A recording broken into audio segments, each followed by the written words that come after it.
Bismillahirrahmanirrahim. Assalamualaikum warahmatullahi wabarakatuh.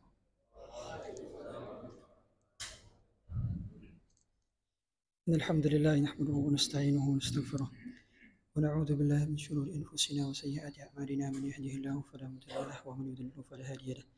Asyhadu an la ilaha illallah wahdahu la syarika lahu wa asyhadu anna Muhammadan abduhu wa rasuluhu la nabiyya ba'da ma ba'd. Ma'asyiral hadirin jamaah Masjidil Muhajirin dirahmati Allah Subhanahu wa taala. Kita melanjutkan pembahasan di kitab Syama'il di halaman kitab Babu ma ja'a fi dzikri khatami Rasulillah sallallahu alaihi wasallam. Berkenaan dengan cincin Nabi sallallahu alaihi wasallam. Jadi di antara sunnah adalah memakai cincin. Dan Nabi sallallahu alaihi wasallam pun memakai cincin. Nabi sallallahu alaihi wasallam memakai cincin di tahun 6 Hijriah. Jadi sebelumnya belum memakai cincin. Jadi ketika itu karena dakwahnya sudah mulai dakwah diplomasi gitu ya. Sudah mulai dakwah diplomasi. Mengirim surat ke Persia, kemudian ke Romawi, kemudian ke kekaisaran di berbagai imperium lainnya. Mereka itu tidak mau menerima surat kecuali harus ada stempelnya. Nah, di antara syarat untuk legalisasi atau legalisir daripada surat-surat kenegaraan adalah harus ada stempel. Maka beliau meminta para sahabat untuk membuatkan stempel daripada cincinnya. Dan stempel daripada Nabi Sallallahu Alaihi Wasallam itu berupa cincin, tulisannya yang barisan pertama itu ada Muhammad, yang kedua Rasul, yang ketiga Allah. Jadi Muhammadur Rasulullah gitu ya. Tulisannya 3 gitu. Dan ini dibahas oleh para sahabat bagaimana kata Anas bin Malik, kana khatamun Nabi sallallahu alaihi wasallam min waraqin wa kana fassuhu habasyian. Jadi cincin Nabi sallallahu alaihi wasallam berasal dari perak. Karena yang dilarang itu adalah emas. Jadi syariat meringankan kita untuk memakai peralatan-peralatan yang berupa perak gitu ya. Jadi tidak masalah kalau kita pakai perak. Yang tidak boleh adalah emas. Wa kana fassuhu habasyian. Jadi batu di atasnya itu berasal dari Habasyah gitu ya.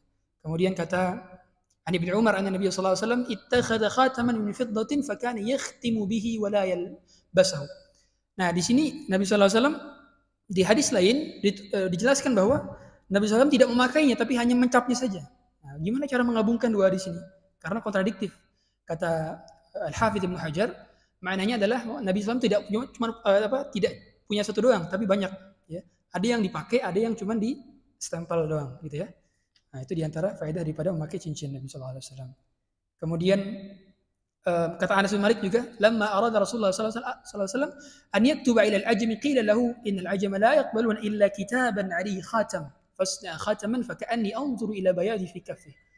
Ketika dikabarkan, ya Rasulullah, mereka ini enggak mau menerima surat kecuali harus ada stempelnya gitu. Maka Rasulullah membuatlah khatam.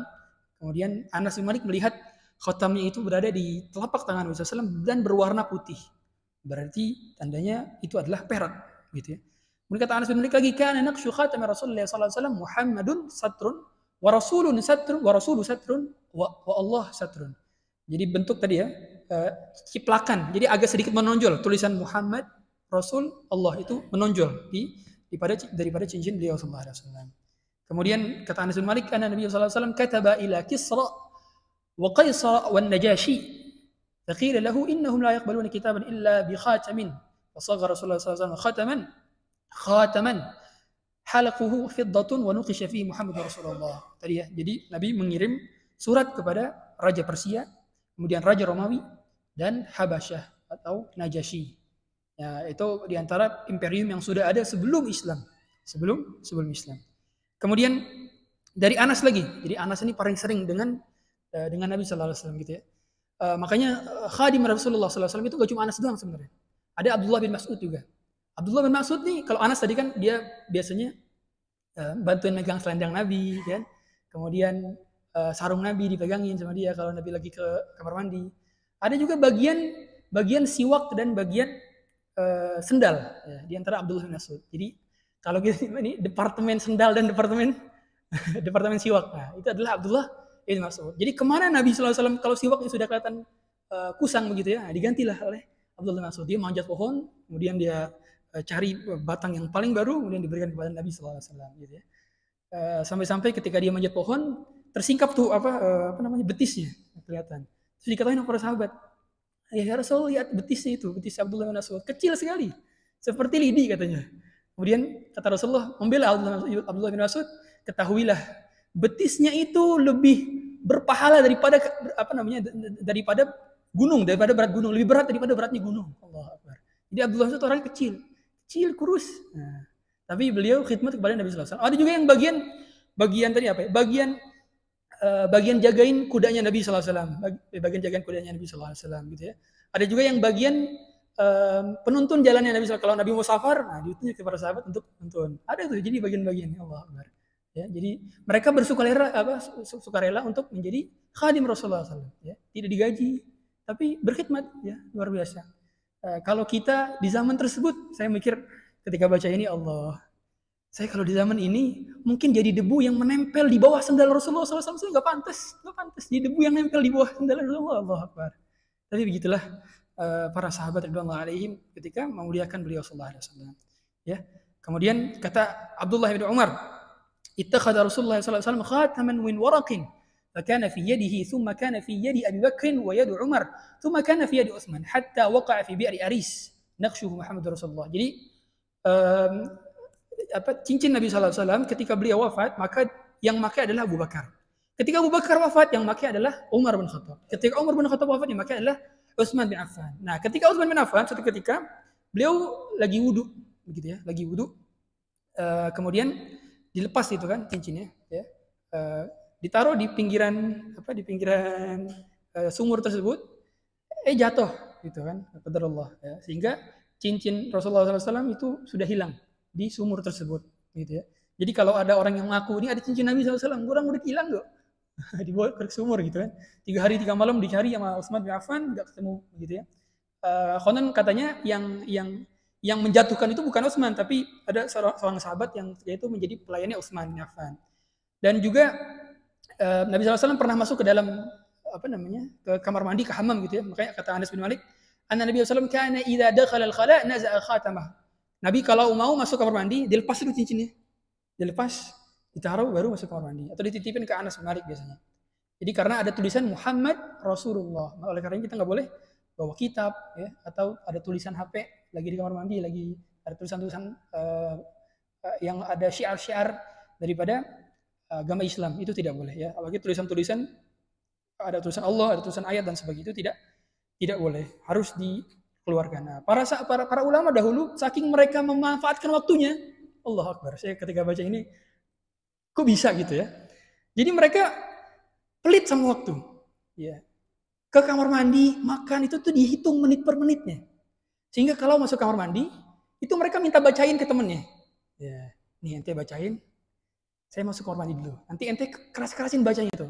Ketika dia mandi, dia denger bacaan kitab itu.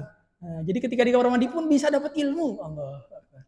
Itu luar biasa ya para salafus saleh ketika memanfaatkan waktu mereka. Jadi berkah semua waktunya, berkah. Allah. Kemudian babu majaa fi anna Nabi sallallahu alaihi wasallam kana yatakhattamu fi yamini. Ini berkenaan dengan cara Nabi sallallahu alaihi wasallam pakai cincin.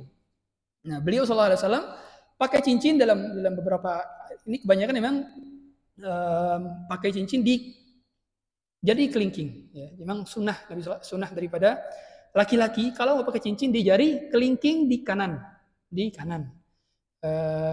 Kalau perempuan bebas di mana saja ya. Tapi kalau di jari lain pun itu menjadi mubah gitu ya. Tapi kalau mau mengikuti Nabi SAW di jari kanan. Tapi dalam riwayat lain, dalam redaksi lain, ada Hasan Husain pakai cincin di jari sebelah kiri. Nah, kemudian kata para ulama, oh ternyata digabung riwayatnya. Jadi karena ini perkaranya perkara duniawi ya, sehingga tidak masalah kalau kita pakai cincin di sebelah kiri. Apakah bisa dikiaskan dengan jam tangan, Ustaz? Gimana? Kembali lagi pada hukum asal bahwa para sahabat pun mereka pakai cincin di sebelah kiri. Begitu pakai jam, boleh di sebelah kiri, boleh di sebelah kanan, senyamannya saja, gitu ya. Di sini kata Ali bin Abi Thalib, anna Nabi sallallahu alaihi wasallam kana yalbasu khatamahu fi yaminihi. Nabi sallallahu alaihi wasallam pakai cincinnya di jari sebelah kanan. Kemudian kata Abdullah bin Ja'far, kana Rasulullah sallallahu alaihi wasallam yatakhattamu fi yaminihi, lagi dia di sebelah kanan pakainya. Kata Jabir bin Abdullah juga seperti itu. Kemudian kata Abdullah bin Abbas, yatakhattamu fi yaminihi wa la ikhaluhu illa qala kana Rasulullah sallallahu alaihi wasallam yatakhattamu fi yaminihi. Begitu pula Abdullah bin Abbas itu pakai sebelah kanan. Dan ketika tabi'in meriwayatkan dari Abdullah bin Abbas, kata Abdullah bin Abbas itu, saya belum pernah dengar Abdullah bin Abbas pakai di sebelah kiri. Sehingga yang lebih diunggulkan pendapatnya adalah tetap di sebelah kanan, begitu ya. Kemudian, nah ini yang apa namanya, yang menjatuhkan itu namanya mu'aiqib. Nah, mu'aiqib yang menjatuhkan cincin Nabi sallallahu alaihi wasallam ke dalam sumur. Enggak sengaja otomatis, karena ini sahabat radhiyallahu alaihim. Enggak sengaja. Jadi para sahabat itu mereka berusaha untuk menjaga segala macam yang terkait dengan Nabi sallallahu alaihi wasallam, ya. Sampai mereka itu kan berebutan ketika Nabi cukur rambut, ini berebutan minta, gitu kan. Kemudian di antara mereka ada yang mengambil satu helai, dua helai, dari Ummu Salamah masukkan itu rambut Nabi sallallahu alaihi wasallam ke dalam sebuah wadah bejana yang berasal dari perak.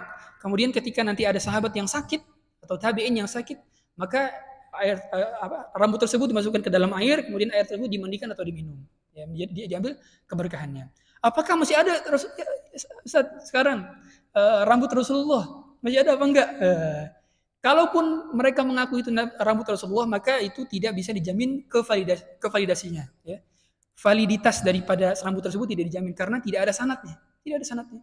Kalau misalkan ada sanadnya yang seperti hadis, anfulan dan semua thiqah, gitu, sampai kepada Rasulullah SAW, maka itu bisa dipertanggungjawabkan. Tapi kita tidak bisa memastikan bahwa itu adalah betul-betul punya Nabi SAW. Sehingga kalaupun tabaruk, dia bertabaruk kepada suatu hal yang belum pasti, begitu kan? Jadi kalau kita bertabaruk, ya sudah bertabaruk yang sudah pasti saja, baca Quran di masjid, di Ka'bah, ya. Kemudian di tempat-tempat yang Allah ridhoi, gitu kan. Di sepertiga malam terakhir, keberkahan waktu, itu yang sudah jelas. Kalau belum jelas, ya udah kita lebih baik yang milih yang jelas-jelas saja. Nah, kata Ja'far bin Muhammad dari ayahnya, kana Al-Hasan wal Husain yatakhattamani fi yasarihima. Al-Hasan Husain tadi ya pakai cincin di sebelah kiri, gitu. Tandanya ini adalah perkara yang luas, ya. Hadzal amr wasi', tidak sempit begitu. Kemudian kata Anas bin Malik, annahu kana yatakhattamu fi yaminih. Begitu pula kata Anas bin Malik, beliau pakai cincin di sebelah kanannya. Dan kemudian dari hadis ini ada juga yang mengatakan bahwa Abi Umar kalau ittakhadha Rasulullah sallallahu alaihi wasallam khataman min dhahabin fakana yalbasuhu fi yamini fattakhadha an-nasu khawatim min dhahabin fatarahu wa qala la albasu abadan fataraha an-nasu fi khawatimahum. Jadi Nabi sallallahu alaihi wasallam pernah pakai cincin yang terbuat dari emas. Pernah pakai. Kemudian para sahabat ikut pakai juga. Kemudian ayatnya dinasih hukum tersebut, ya, ada perintah dari Allah Subhanahu wa taala untuk tidak memakainya, sehingga Nabi berkata la albasuhu abadan, saya tidak pakai lagi. Ya, jadi hukumnya sudah dimansukh. Mansukh sudah dihilangkan, sudah dihapus. Sebagaimana dulu ada apa namanya? Kawin nikah mut'ah. Itu sudah dimansukh, enggak ada lagi hukum nikah mut'ah. Ya, jadi kalau orang Syiah bilang ada nih sudah dimansukh, ya. Enggak bisa, sama seperti ini. Dulu pernah para sahabat juga pakai cincin emas, tapi sudah dimansukh sehingga tidak bisa lagi, gitu ya. Ternyata menurut penelitian juga begitu. Kalau kita lihat ketika laki-laki pakai gelang emas, cincin emas, itu peredarannya nggak ngalir. Dia menggumpal di daerah-daerah tersebut. Nah, ini yang juga dari sisi medis ya, kita tahu bahwa setiap perintah dan larangan pasti sudah ada manfaatnya dan faedahnya dan maslahatnya untuk manusia itu sendiri. Tinggal kita percaya saja bahwa apa yang datang dari Allah dan Rasulnya sudah pasti baik untuk kita, dan apa yang dilarang oleh Allah dan Rasulnya sudah pasti buruk untuk kita, gitu ya. Dan kita harus tahu bahwa yang dilarang itu sedikit, yang dihalalkan lebih banyak, kan gitu. Jadi nggak usah mikir-mikir yang haram, khamr haram, zina haram, yang dikit kok, banyak kan yang halalnya, kan gitu. Kemudian babu maja'a fi sifati sayf Rasulullah SAW. Ini berkenaan dengan pedangnya Rasulullah SAW. Jadi beliau punya pedang. Ada 9 pedang total selama beliau hidup. Ya, disebutkan oleh Al-Hafidz Ibnu Hajar dalam Fathul Bari. Ada 9 pedang dan beliau ngasih nama semuanya.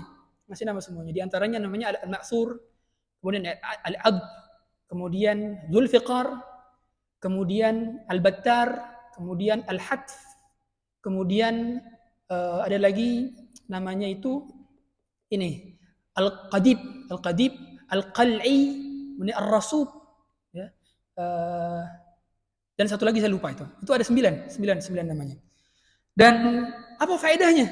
Kok dikasih nama? Ya, beliau punya 10 unta ketika itu yang dikasih nama, dan 8 kambing yang dikasih nama. Kemudian juga faras itu ini. Kuda. Nah, kuda beliau dikasih nama juga, ya. Bahkan perabotan rumah dikasih nama, ya. Pedang dikasih nama, baju besi dikasih nama, ya.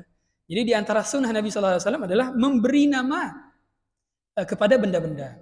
Ternyata menurut kajian psikologi, ini dalam istilah kajian psikologi namanya itu humanizing of property. Jadi memanusiakan benda-benda. Ya. Jadi ternyata benda-benda yang diberi nama itu memiliki keterkaitan emosional dengan si pemiliknya. Ternyata, ya sebagaimana kita ketahui ya, di Jepang ada penelitian bahwa air yang dicaci maki dengan air yang dipuji-puji, ternyata molekulnya dan unsur-unsur dalam air itu berbeda. Kita udah tahu itu ya. Sama air yang dibacakan Bismillah dengan air yang tidak dibacakan Bismillah, beda. Dari segi penelitian molekul beda. Begitu pula kita ada tahu penelitian di Inggris, ada sapi-sapi yang diperlakukan layaknya manusia, disayangi, diajak ngobrol, ya. Ada sapi-sapi yang tidak diperlakukan seperti manusia. Ternyata sapi-sapi yang diperlakukan seperti manusia, ya, diajak curhat dan sebagainya, ini lebih produktif dibandingkan sapi yang tidak diperlakukan sebagai manusia. Seperti itu. Ya. Saya ketika baca hadis ini, saya mulai menamakan benda-benda yang saya tahu. Ini HP saya udah dikasih nama, Pak. Namanya Laif. Silakan dikasih nama apapun ya, benda-benda yang kita, terutama benda-benda yang kita bawa kemana-mana. Ya, handphone atau gawai kita, kalau bahasa HP-nya kan KBBI-nya kan gawai. Gawai kita ini kan sering kita bawa kemana-mana, kita kasih nama. Ya, kalau bisa jangan dijual, jangan dihibahkan, tetaplah kita pakai. Karena kalau dipakai untuk ketaatan, dia akan menjadi saksi di hari kiamat. Akan menjadi saksi di hari kiamat. Makanya setiap tanah yang dibacakan Quran di atasnya, itu pasti akan bersaksi di hari kiamat. Yauma idzin tuhadditsu akhbaraha. Gitu kata Allah Subhanahu wa taala. Pada hari itu nanti tanah-tanah akan bersaksi di hadapan Allah Subhanahu wa taala atas ketaatan yang dilakukan oleh manusia yang berada di atasnya. Ya, dulu ada salafus saleh, ada seorang pernah bermimpi, jadi ada ulama. Kemudian dia dimimpikan oleh salah satu muridnya.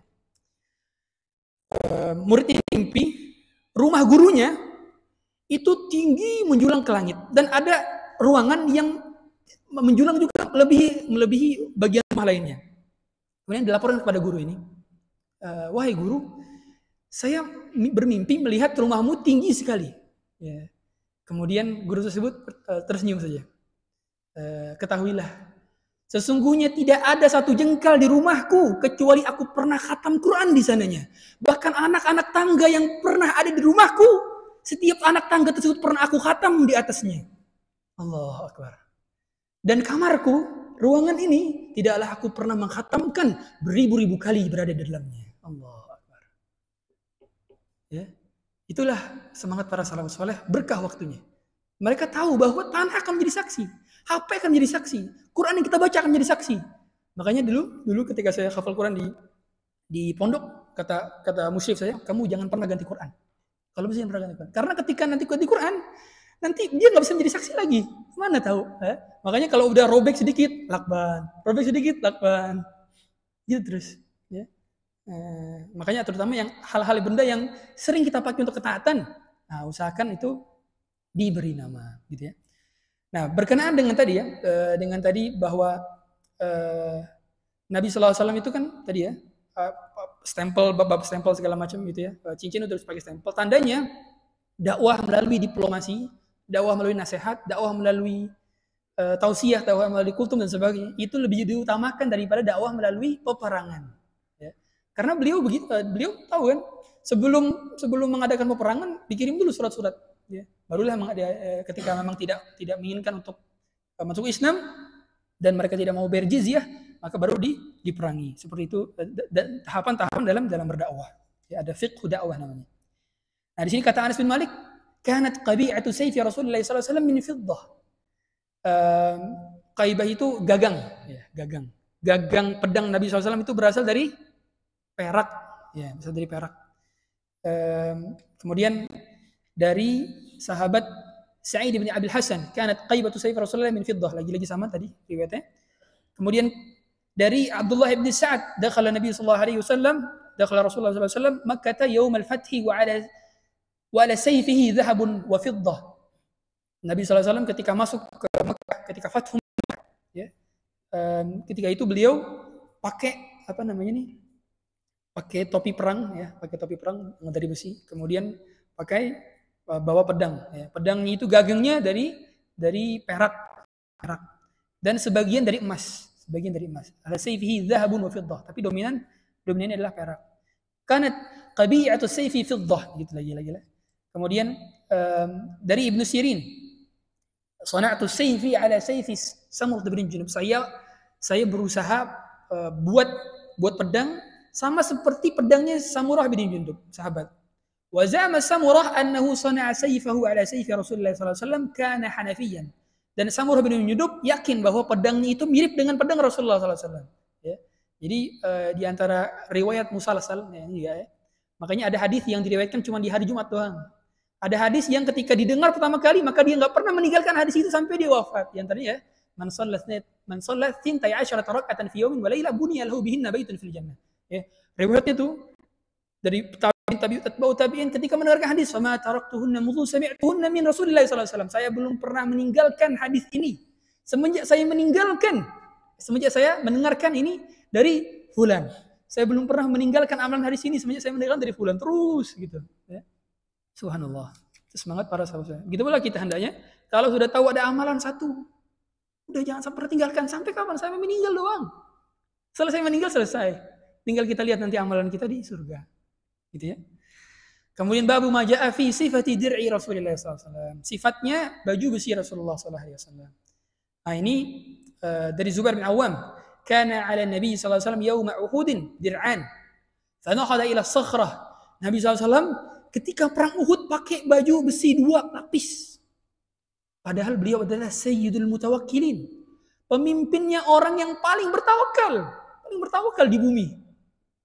Tapi beliau tetap pakai baju besi dan 2 lagi, double lagi. Sampai-sampai ketika beliau ingin naik ke Sakhrah, ya, ke salah satu bukit. Kemudian beliau susah untuk naik tersebut. Akhirnya ada Talha bin Ubaidillah. Talha bin Ubaidillah apa namanya nih? Duduk gitu ya. Menyumbangkan apa namanya nih? Pahanya untuk diinjak oleh Nabi sallallahu alaihi wasallam, kemudian dijadikan sebagai tangga lah. Ya, tangga, kemudian beliau bisa lah untuk naik di tempat tersebut. Kata Nabi SAW, aujaba Talha, pantas bagi Talha untuk mendapatkan surga, karena dia termasuk al-asyaratul mubasysyirin bil jannah, sahabat yang dijamin masuk surga. Begitu pula Zubair bin Awam, ya. Beliau maknanya apa? Maknanya tawakal itu tidak berpengaruh terhadap apa yang kita lakukan. Jadi jangan sampai kayak kemarin misalkan corona, ya udah nggak pakai masker dah, mau tawakal. Bukan tawakal. Lebih tawakal mana Anda sama Rasulullah SAW, sedangkan Nabi SAW ketika perang saya pakai 2 lapis baju besi. Gitu kan?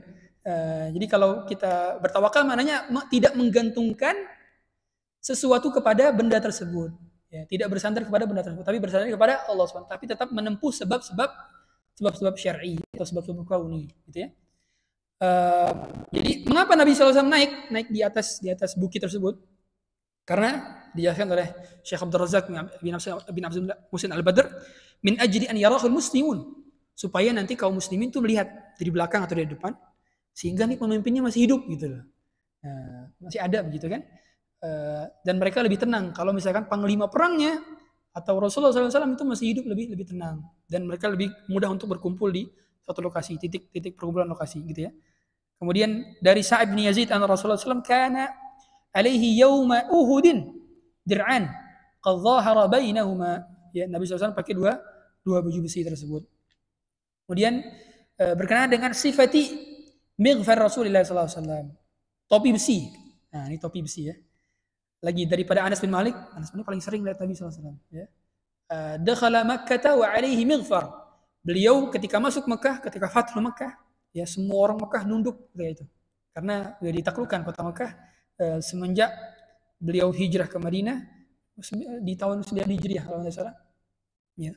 Ketika itu beliau memakai topi besi. Faqila hadza ibnu Khatalin muta'alliqun bi astal Ka'bah. Kata Nabi SAW, uqtulu. Ketika masuk, kemudian ada Ibnu Khatal. Ibnu Khatal ini adalah sahabat, bukan sahabat dia. Jadi dia pada zaman itu masuk Islam bersama budaknya, kemudian murtad. Ya Allah, murtad.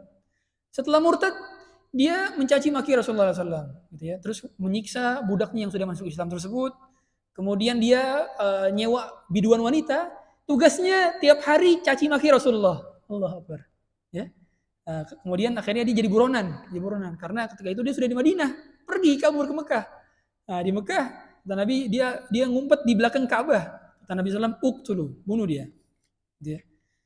Jadi memang ada beberapa orang yang memang sengaja dibunuh karena sudah keterlaluan, ya, karena memang balasan daripada orang yang murtad adalah dibunuh. Man baddala dinahu faqtuluh. Siapa yang merubah agamanya dari Islam kepada agama lain, ya, atau menjadi ateis, maka hukumannya adalah dikisos atau dibunuh, dipenggal kepalanya. Itu hukuman syar'inya. Ya. Kemudian hadis dari Anas bin Malik, anna Rasulullah sallallahu alaihi wasallam dakhala Makkah 'am al-fath wa ala ra'sihi mighfar. Qala falamma naz'ahu ja'a rajul faqala lahu ibnu Khatal muta'alliqun bi asal al-Ka'bah faqala uqtuluh. Jadi kata Anas bin Malik lagi-lagi ya, ketika Amul Fath beliau pakai topi besi, kemudian beliau melihat ada Ibnu Khatal. Dia lagi ngumpet di belakang Ka'bah, kata Nabi, uqtulu. Jadi ini ada repetisi hadis, ya, ada pengulangan hadis karena sesuai yang diriwayatkan oleh Abu Musa Muhammad bin Isa At-Tirmidzi. Jadi sanadnya sampai kepada beliau. Jadi banyak pengulangan hadis, tapi intinya adalah sama, begitu ya. Nah, ini fungsi kita belajar ini supaya kita melihat betul bagaimana di kepala kita seolah-olah ada gambaran Nabi Shallallahu Alaihi Wasallam, gitu ya. Berkenaan dengan humanizing of property. Saya pas baca artikel ini, wah keren juga nih. Jadi ternyata di zaman Rasulullah SAW udah ada masalah. Anda mungkin udah pernah dengar semua. Pelepah kurma yang ngomong.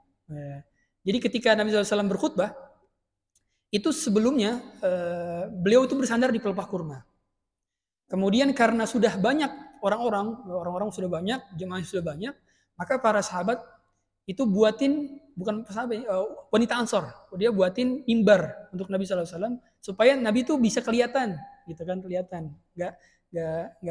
tertutupi. Akhirnya dibuatlah mimbar yang tinggi. Jadi ada tiga lantai gitu, bukan tiga lantai, tiga anak tangga. Nah, ketika sudah nggak dipakai lagi, ketika khutbah, ada suara anak kecil nangis. Sahih kisahnya, di Sahih Bukhari, bukan ngarang saya. Ya. Ada suara anak kecil nangis seperti anak kecil nangis ditinggal ibunya. Ada riwayat lain mengatakan seperti unta yang kesakitan lagi hamil. Kemudian Nabi SAW turun dari mimbarnya, kemudian mengambil pelepah kurma tersebut, mengelus-elusnya dan memeluknya. Layaknya anak kecil. Allahu Akbar. Anak kecil. Kemudian sempat ada percakapan antara Nabi SAW dengan pelepah kurma tersebut, bahwa dia rindu disendiri oleh Nabi SAW. Rindu, Pak, rindu. Allahu Akbar. Kok bisa rindu gitu ya? Tapi luar biasa, ini mujizatnya beliau SAW. Sampai-sampai kata Al-Hafidz Ibnu Hajar dalam Fathul Bari menukilkan perkataan daripada Hasan Al-Basri, al-khashabah tahinnu ila Rasulillah sallallahu alaihi wasallam syauqan ila liqa'ih.